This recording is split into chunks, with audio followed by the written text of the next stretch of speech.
Hello, I'm Sharnice, and I'm going to talk to you today about my favorite topic from this semester thus far. Um, the topic that I picked to talk about today would have to be the religion and education section, specifically the religion portion that speaks about Hinduism.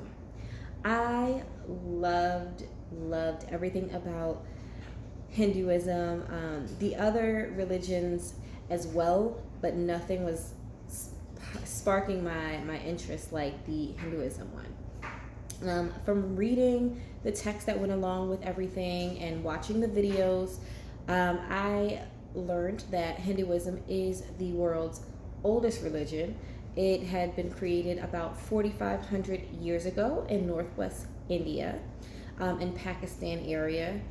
I also learned that Hinduism, they believe, or within some of their beliefs, is the notion that everything has a spirit and some type of life to it. So that means the bugs outside, the plants, animals, everything has life to it.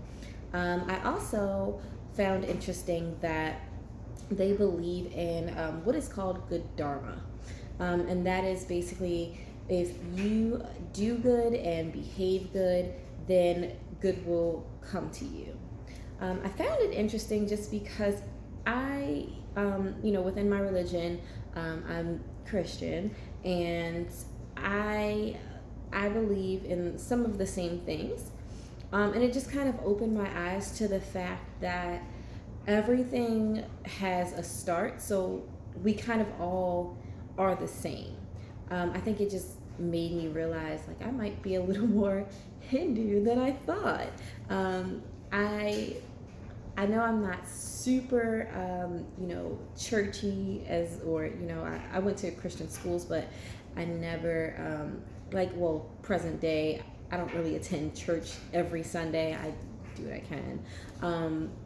I do read the Bible here and there, but I feel bad. I'm not super reading it every day. However, a lot of my views and a lot of the things that I have been raised with um, are just like Hindus.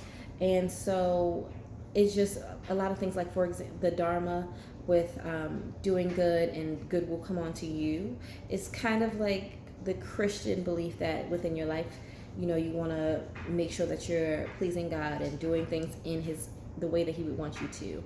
And then, at the end of your life, when you pass on, you will be rewarded by going to heaven, or, vice versa.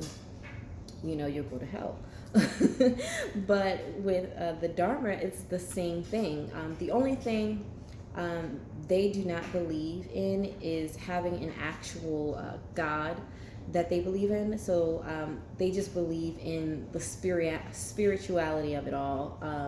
The belief that you get to know yourself, and the more that you are in touch with yourself and your feelings and the feelings of others and your behavior, that is the turnover to their belief in God, if you will. So I just found that was interesting. Just a lot of the ties in between Christians and Hindus, and the Quran and the Bible, and they have their I believe it's called the Vedas, that they the books that they read and we all read. All of them have stories that are the same. um, Everything is intertwined, everything is the same. And I just really found that to be an interesting thought, that we all kind of come from this one central place. And, no matter how we want to spin it and flip it and any of that, it's like we all started as one whole thing. And of course we divide, or have divided, but ultimately, like, we're all doing the same thing. And with them, I believe that their final belief that basically, I think the saying in the books and in the video said that there's many ways to climb up the mountain, which basically is just like all of these religions that you see splitting. There's many different ways to, like get in touch with your feelings for, God, or to do good within yourself and for others. There's a million different ways to do that, but as long as we're all conquering the same end goal, then that's what's really important. So I really feel like, for me, just reading that portion, the other ones, for some reason, it didn't touch me like this one. But within reading that, it just made me kind of just open my eyes a little bit more to the fact of, we're all the same. We're all trying to do the same thing, and no matter how we do it, as long as we get to that goal. I definitely, knew about other religions, but I just didn't know that there was so much unity within each religion, like how they all tie into each other. So I found that interesting. I can go on and on about it forever, but that was the most interesting topic for me this semester. Thank you. My name is Sharnice, and I have thoroughly enjoyed this class. Thank you.